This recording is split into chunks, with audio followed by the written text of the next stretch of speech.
Good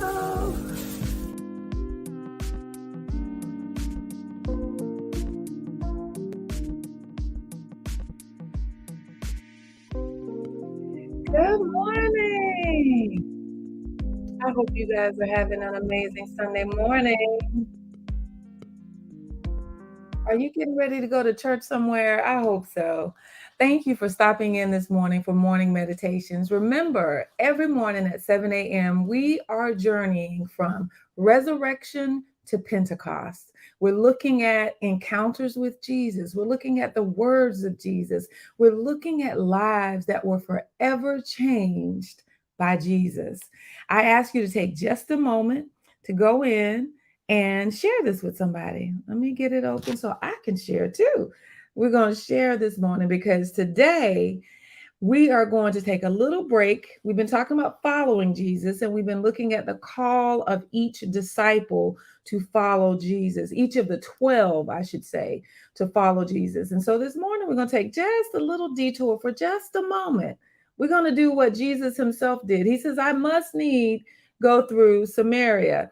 And so we're going to take a little detour through Samaria this morning. And so I say, share this with someone. And so today we're talking about seen by Jesus. We're going to be here for 8 minutes.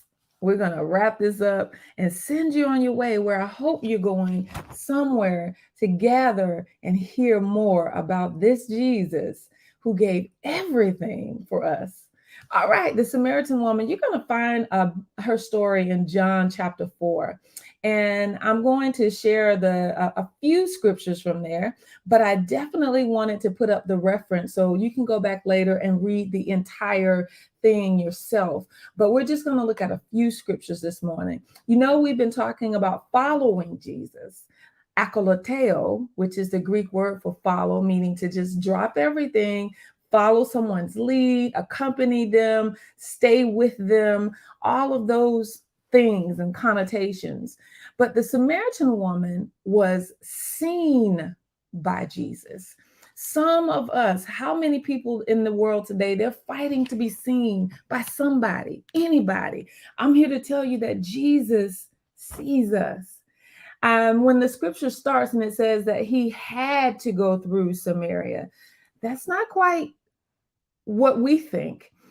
To go for the Jews saw the Samaritans almost as sellouts because the Samaritans remained the Samaritans were Jewish people who did not go into captivity. And so they kind of saw them as sellouts. They also, eventually, because of where they were located, they began to marry outside of the Jewish race or the Jewish ethnicity. And so they married outside. And so the children were not fully Jewish anymore. And so they were despised because of the fact that they were seen as people who did not suffer as the other Israelites, but they were also seen as people who were not 100% Jewish. And so instead of going through Samaria, they would go all the way around. I wish I had my map up today. They would go all the way around to get to Jerusalem. And so they would go through actually some dangerous territory just so they didn't have to go through Samaria. Imagine you could take a trip in one day, but instead of one day, you go and take a 2-day journey just so you can avoid your relative. Yeah. Anyway, that's what happened. But Jesus says, I'm going through Samaria this time because there is an appointment that I have there. Let's pull up John chapter 4, starting at verse 4. He says, now he had to go through Samaria. So he came to a town in Samaria called Sychar, near the plot of ground Jacob had given his son Joseph. Jacob's well was there. And Jesus, tired as he was from the journey, sat down by the well. It was about noon. So it was the hottest time of the day, the hottest moment of the day when a Samaritan woman came to draw water. Jesus said to her, will you give me drink? That is the moment that the Samaritan woman knows that she has been seen.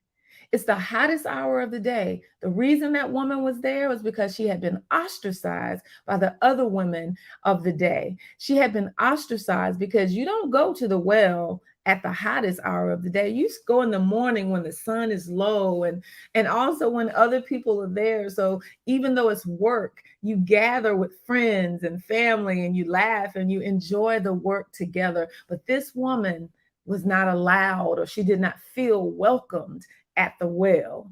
And so Jesus saw her. He says, "Will you give me drink?"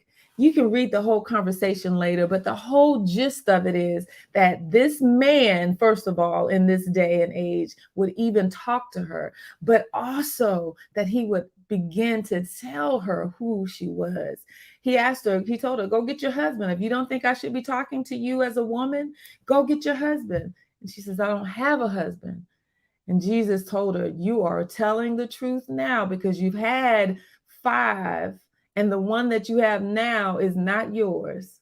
And so he tells her all these things, and she begins to kind of have this conversation and debate with him about worship. And he says, "There's coming a time when the true worshiper, they don't have to have a place or a space. They will worship me in spirit and in truth." And by the end of this conversation, this woman she knows that Jesus sees her, he knows her, but one step further, that he loves her. She's been looking for love in all the wrong places, all of those 6 people that she had looked for love. But the 7th one, the one who completed it all, Jesus saw her. He knew her, yet he loved her. He knew all of her history, and he still loved her. And so she dropped her water pot. She dropped the thing that had been holding her hostage, coming at the hottest part of the day. She dropped it. She ran into town and began to have conversations with people she probably hadn't spoken to in years. And she told them, "Come see a man who's told me everything there is to know about me. Come see a man." So he saw her, he knew her, he loved her.